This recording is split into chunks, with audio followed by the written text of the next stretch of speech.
qabda sabni koo siin fayyee nan darbee gammoojji badda halkanii fi guyyaa miila koo fuuldura kennaba kana waa'ee keetiif caliin jennee mi'a kee qaba.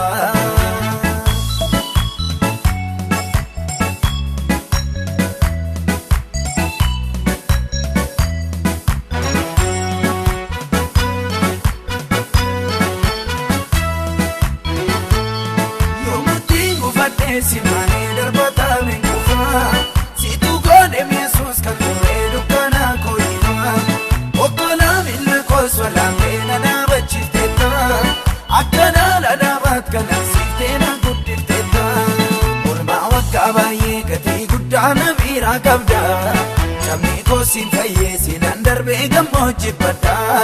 halkanii fi guyyaa miila koo fuuldura kennaba kana waa'ee keetiif caliin jennee mi'a kee qaba.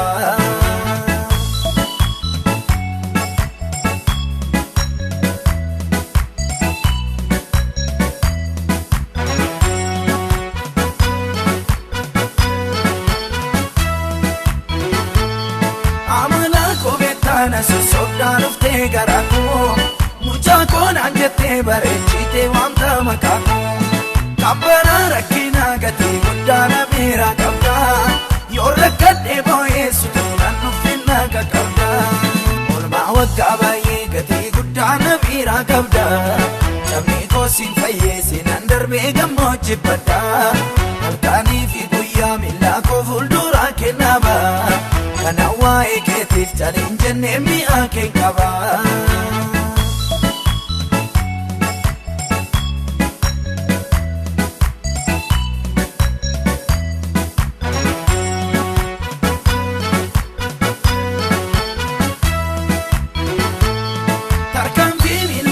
Karada me bote de biye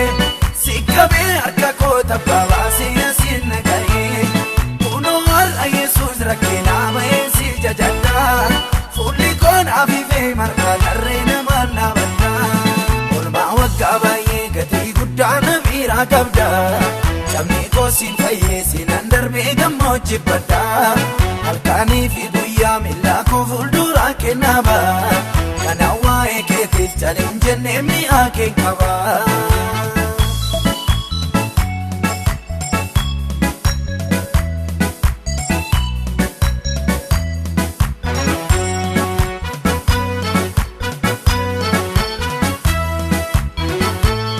Seenaa koo jijjiirtee galataa afaan koo diddeetta isa waan artaasee Yesus qaaba koo wallamteetta Ariyan anina jecha Isabelin nakese kambarri kodume sichitara dufuun nakese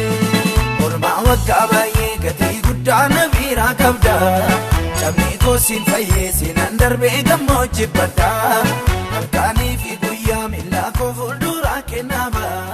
kana waa'ee keetiif caliin jennee mi'a kee qaba.